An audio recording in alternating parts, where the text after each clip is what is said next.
The Last Lesson by Alphonse Daudet. I started for school very late that morning and was in a great dread of a scolding, especially because Monsieur Hamel had said that he would question us on participles, and I did not know the first word about them. For a moment I thought of running away and spending the day out of doors. It was so warm, so bright. The birds were chirping at the edge of the woods, and in the open field back of the sawmill the Prussian soldiers were drilling. It was all much more tempting than the rule for participles, but I had the strength to resist and hurried off to school. When I passed the town hall, there was a crowd in front of the bulletin board. For the last 2 years, all our bad news had come from there.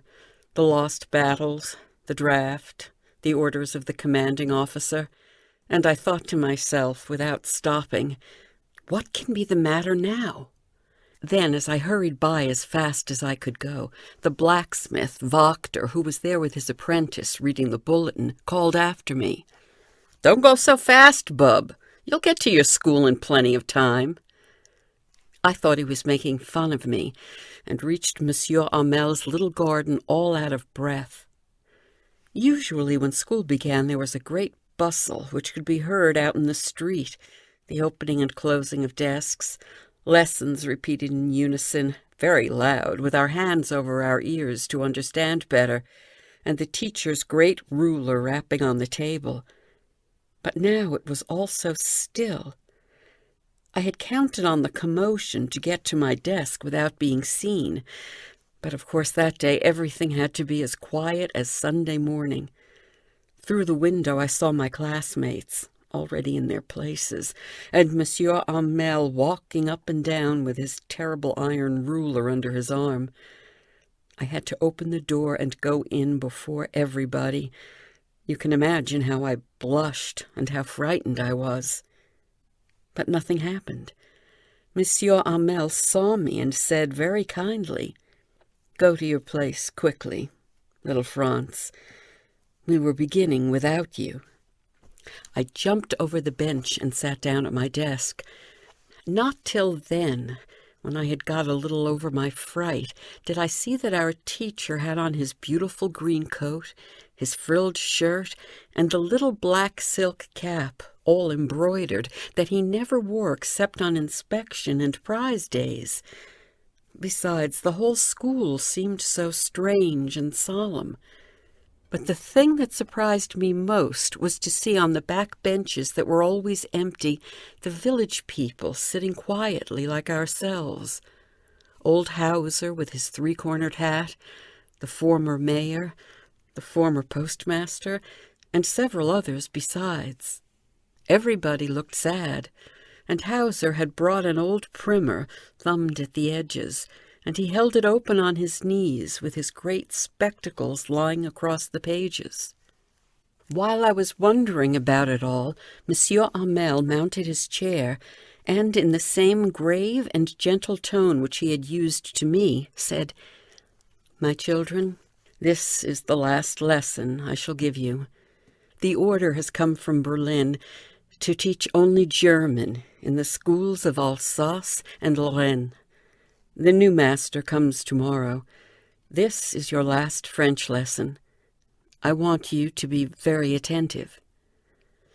What a thunderclap these words were to me. Oh, the wretches! That was what they had put up at the town hall. My last French lesson! Why, I hardly knew how to write. I should never learn any more.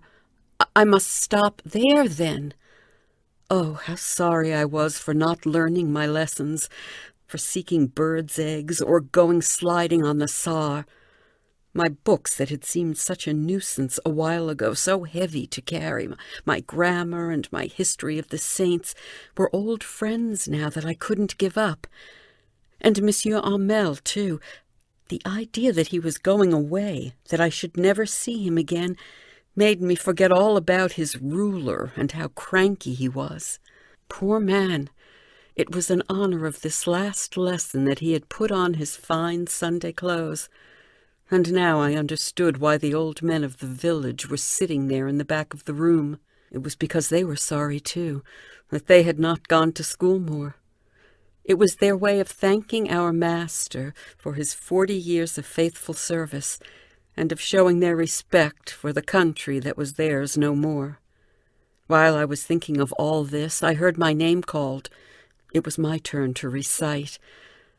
What would I not have given to be able to say that dreadful rule for the participle all through, very loud and clear and without one mistake? But I got mixed up on the first words and stood there, holding on to my desk, my heart beating and not daring to look up. I heard Monsieur Hamel say to me, "I won't scold you, little Franz. You must feel bad enough. See how it is? Every day we have said to ourselves, 'Pah, I've plenty of time, I'll learn it tomorrow.' And now you see where we've come out.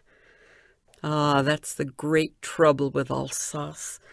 She puts off learning till tomorrow. Now those fellows out there will have the right to say to you, 'How is it you pretend to be Frenchmen, and yet you can neither speak nor write your own language?' But you are not the worst, poor little Franz. We've all a great deal to reproach ourselves with. Your parents were not anxious enough to have you learn. They preferred to put you to work on a farm or at the mills, so as to have a little more money. And I've been to blame also. Have I not often sent you to water my flowers instead of learning your lessons? And when I wanted to go fishing, did I not just give you a holiday?"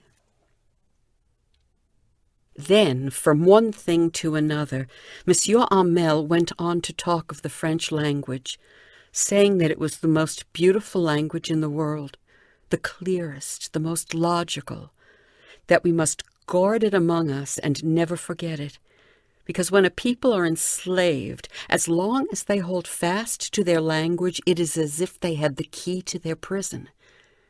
Then he opened a grammar and read us our lesson. I was amazed to see how well I understood it. All he said seemed so easy, so easy. I think, too, that I had never listened so carefully, and that he had never explained everything with so much patience.